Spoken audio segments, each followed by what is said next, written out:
होली भी बुराई पर अच्छाई की जीत का प्रतीक है।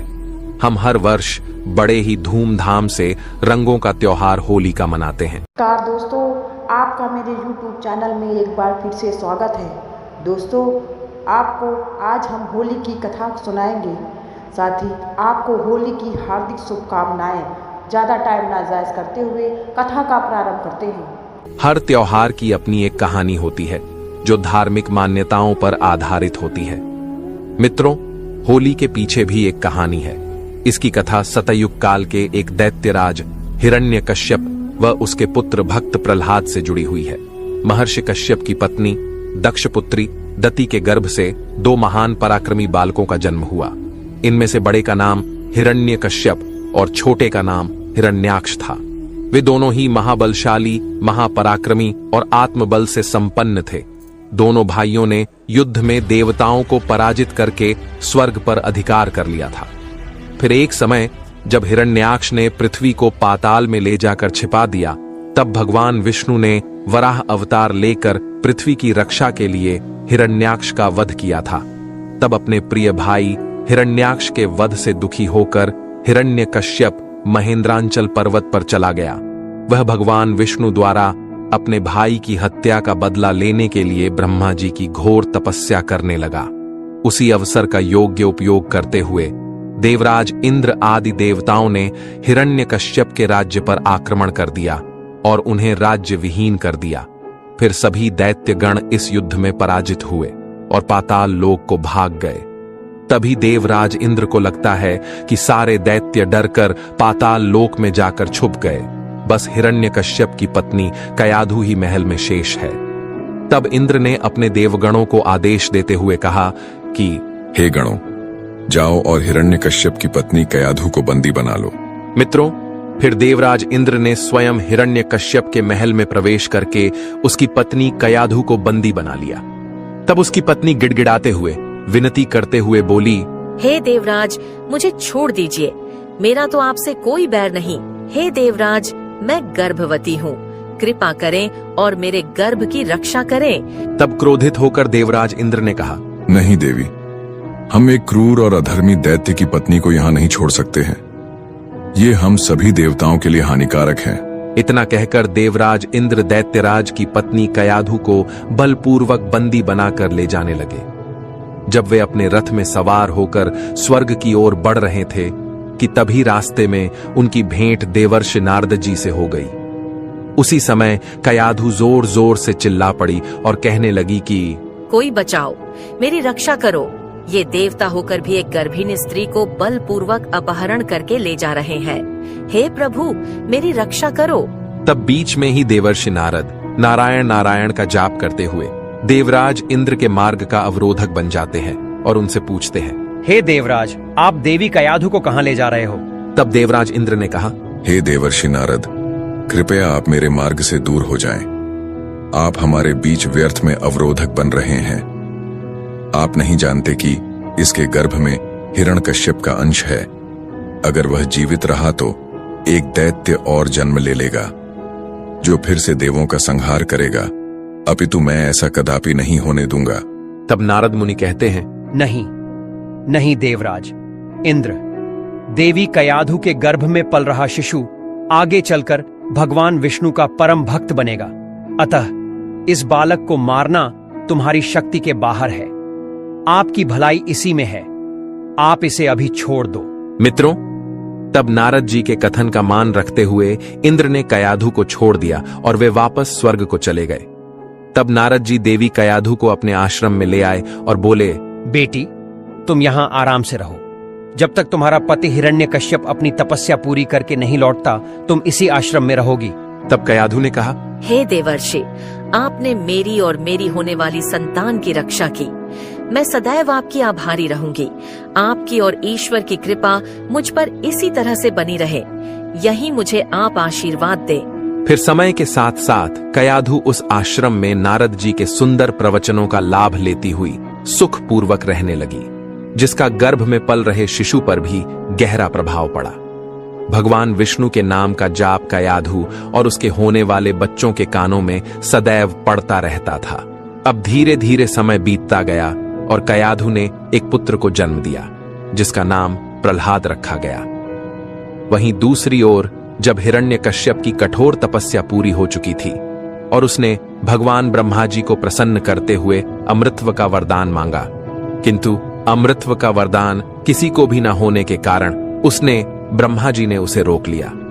तब हिरण्यकश्यप ने एक विचित्र वरदान मांगा और कहा, हे परमपिता, अगर आप मुझे अमृतत्व का वरदान नहीं दे सकते हैं तो ठीक है, परंतु मेरी मृत्यु मेरी न किसी मनुष्य द्वारा की जा सकेगी न पशु द्वारा। मुझे न दिन में मारा जा सकेगा न रात में, और मैं कभी न घर के अंदर न बाहर मरूंगा। साथ ही न किसी अस्त्र के प्रहार से और न किसी शस्त्र के प्रहार से मेरे प्राणों को कोई डर रहेगा। इतना कहकर वह शांत हो गया। तब ब्रह्मा जी ने उसे तथास्तु कहते हुए वरदान दिया और वे वहां से अंतर्ध्यान हो गए। मित्रों, फिर वरदान मिलने के बाद हिरण्यकश्यप को अपने ऊपर अहंकार हो गया और वह तीनों लोकों पर अत्याचार करने लगा। फिर कुछ समय के बाद कयाधु भी प्रह्लाद को लेकर राजमहल में आ गई। भक्त प्रह्लाद शिक्षा दीक्षा ग्रहण करने गए। तब हिरण्यकश्यप का पुत्र प्रह्लाद भगवान विष्णु का परम भक्त हो चुका था। वह बचपन से ही श्री हरि का नाम जपता और उनके गुण गाता था। वह गुरुकुल में अन्य शिष्यों को भी ईश्वर की भक्ति का महत्व समझाता था। जब यह बात हिरण्यकश्यप को पता चली तो वह अत्यंत क्रोधित हुआ। उसने प्रह्लाद को बुलाकर उसे समझाने का प्रयास किया कि वह विष्णु की भक्ति छोड़कर केवल उसी की आराधना करे, परंतु प्रह्लाद अपने पिता की बातों से विचलित नहीं हुआ और दृढ़ता से कहता रहा कि सच्चे भगवान श्री हरि ही हैं और उनकी भक्ति से ही जीवन का कल्याण संभव है। अपने ही पुत्र के मुख ऐसी अवहेलना को सुन हिरण्यकश्यप को बद्दा ही क्रोध आ गया और बोल पड़ा, अरे यह बड़ा दुरात्मा और नीच बालक है, इस बालक को अभी मार डालो। अब इसके जीने से कोई लाभ नहीं है, क्योंकि ये शत्रु प्रेमी है। यह तो अपने कुल का ही नाश करने वाला हो गया है। तब कयाधु रोते हुए गिड़गिड़ाते हुए बोली, नहीं नहीं स्वामी, ऐसा मत कीजिए मेरे लाल, मेरे बालक को छोड़ दीजिए। यह आपका पुत्र है, अभी यह अज्ञानी है। फिर दैत्य ने कहा, अरे सैनिकों, तुमने सुना नहीं, इसे मेरी नजरों से दूर ले जाओ। मित्रों, फिर सैनिकों ने प्रह्लाद को अनेकों प्रकार से मारने की चेष्टा की, पर उनके सभी प्रयास भगवान श्री हरि की कृपा से असफल हो जाते थे। एक दिन की बात है, प्रह्लाद को एक ऊंचे पहाड़ से गिराया गया, जहां से नीचे गिरने पर किसी भी साधारण व्यक्ति की मृत्यु निश्चित थी। लेकिन भगवान विष्णु की कृपा से प्रह्लाद को कोई आघात नहीं पहुंचा। जैसे ही वह नीचे गिरा, भगवान विष्णु ने अपनी अदृश्य शक्तियों से उसे सुरक्षित धरती पर उतार दिया। यह देखकर वहां उपस्थित सैनिक और दरबारी आश्चर्यचकित रह गए कि बिना किसी सुरक्षा के गिरने के बावजूद प्रह्लाद पूर्णतः सुरक्षित था। फिर अगले दिन उसे विषाक्त भोजन दिया गया, परंतु विष्णु नाम के प्रभाव से विष का कोई असर नहीं हुआ। प्रह्लाद ने भगवान का नाम लेते हुए भोजन ग्रहण किया और विष स्वयं अमृत में परिवर्तित हो गया। यह देखकर सैनिक और दरबारी हैरान रह गए और माता कयाधु भी आश्चर्यचकित हो गई। फिर से उसे उग्र सिंहों और विषैले सर्पों के बीच छोड़ा गया ताकि वह भयभीत होकर मृत्यु को प्राप्त हो जाए।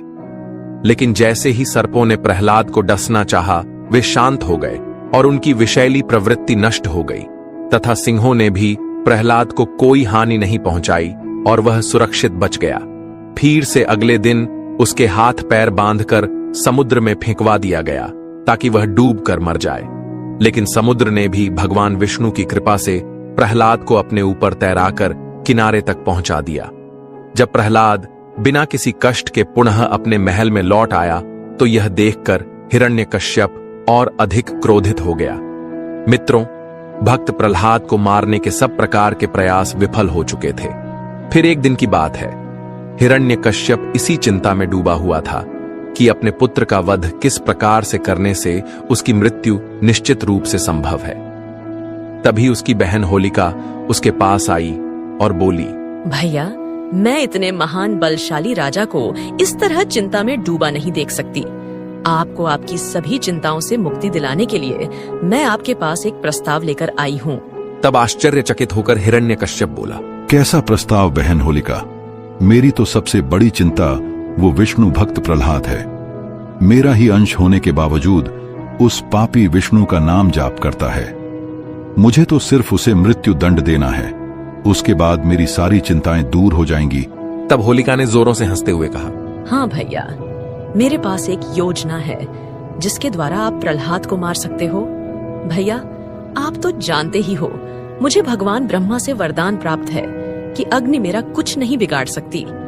यदि मैं प्रहलाद को अपनी गोद में बिठाकर अग्नि में बैठ जाऊं, अर्थात सैनिकों की सहायता से एक बड़ी सी जगह पर चिता जलाई जाए और उस अग्नि में मैं प्रहलाद को अपनी गोद में लेकर बैठ जाऊंगी, फिर मैं उसे कस कर पकड़ कर रखूंगी ताकि वह उस अग्नि से निकलकर भागने ना पाए और उसी चिता में जलकर भस्म हो जाए। उसके पश्चात प्रहलाद जलकर भस्म हो जाएगा और आपके मार्ग का शत्रु भी साफ हो जाएगा।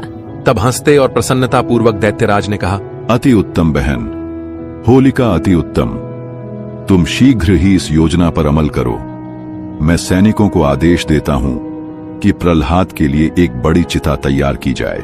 मित्रों, इसके बाद हिरण्यकश्यप ने अपने सैनिकों को यही आदेश दिया और कुछ ही समय में खाली जगह पर विशाल लकड़ियां और घास फूस इकट्ठी कर दी गई और उसके बीचों बीच होलिका प्रहलाद को अपनी गोद में लेकर बैठ गई। इसके पश्चात हिरण्यकश्यप की आज्ञा अनुसार उस चिता में आग लगा दी गई। आग लगते ही प्रहलाद हमेशा की तरह नारायण नारायण का नाम जपने लगा। अब जैसे जैसे अग्नि की आंच उन तक पहुंचने लगी, वैसे वैसे होलिका को उसकी तपन महसूस होने लगी। वह आश्चर्यचकित थी, क्योंकि इससे पहले अग्नि ने उसे कभी ऐसा अनुभव नहीं करवाया था। अब अग्नि उन तक पहुंच चुकी थी और होलिका का शरीर उस अग्नि से जलने लगा था, तो वहीं प्रहलाद निश्चिंत होकर बैठा था और भगवान विष्णु नाम का जाप कर रहा था। होलिका को यह देखकर बहुत क्रोध आया और वह चीख चीख कर भगवान ब्रह्मा के दिए वरदान को झूठा बताने लगी और कहने लगी कि चल, मुझसे छल हुआ है, ब्रह्मदेव का वरदान झूठा है, बचाओ, मुझे कोई तो बचाओ। तब होलिका की बातों को सुनकर भगवान ब्रह्मा जी प्रकट हुए और बोले, हे होलिका, शायद तुम भूल रही हो, यह वरदान देते समय मैंने तुमसे कहा था कि यह तभी प्रभावी होगा जब तुम इसे स्वयं की रक्षा करने या दूसरों की भलाई के लिए उपयोग करोगी। पर तुम्हारे हाथों से इस वरदान का दुरुपयोग हुआ है। तुमने इस वरदान के द्वारा निर्दोष बालक को मारने का दुस्साहस किया है, इसलिए तुम्हें अपनी करनी का फल प्राप्त हुआ है। यह कहकर भगवान ब्रह्मा अंतर्ध्यान हो गए। वह अग्नि बहुत विशाल थी और होलिका चाहकर भी उस अग्नि से नहीं निकल सकती थी। अब प्रहलाद की रक्षा तो स्वयं नारायण कर रहे थे, इसलिए उसे कुछ नहीं हुआ। बाहर खड़े सभी सैनिक और हिरण्यकश्यप होलिका की चीख सुन रहे थे, पर कोई होलिका को नहीं बचा सका। देखते ही देखते होलिका का शरीर उसी अग्नि में जलकर भस्म हो गया, जबकि भक्त प्रहलाद सकुशल बाहर आ गया। तभी से उस दिन को होलिका दहन के नाम से मनाया जाता है और मित्रों, अगले दिन रंगों की पंचमी होती है। इस घटना की स्मृति में हर वर्ष फाल्गुन पूर्णिमा को होलिका दहन किया जाता है। यह बुराई पर अच्छाई की जीत का प्रतीक है। अगले दिन रंगों की होली मनाई जाती है, जो प्रेम, सौहार्द और भाईचारे का संदेश देती है। यह त्योहार हमें यह सिखाता है कि सत्य और भक्ति की हमेशा विजय होती है। दोस्तों, होली एक रंगों का त्योहार है। सारे दुख गिले शिकवे भूल कर दुश्मन भी गले मिल जाते हैं। दोस्तों, कैसी लगी या मेरी होली की कथा? अगर आपको यह कथा अच्छी लगी हो तो हमारे चैनल को सब्सक्राइब करिएगा और लाइक करना बिल्कुल मत भूलिएगा। जय श्री श्याम, जय होलिका माता की।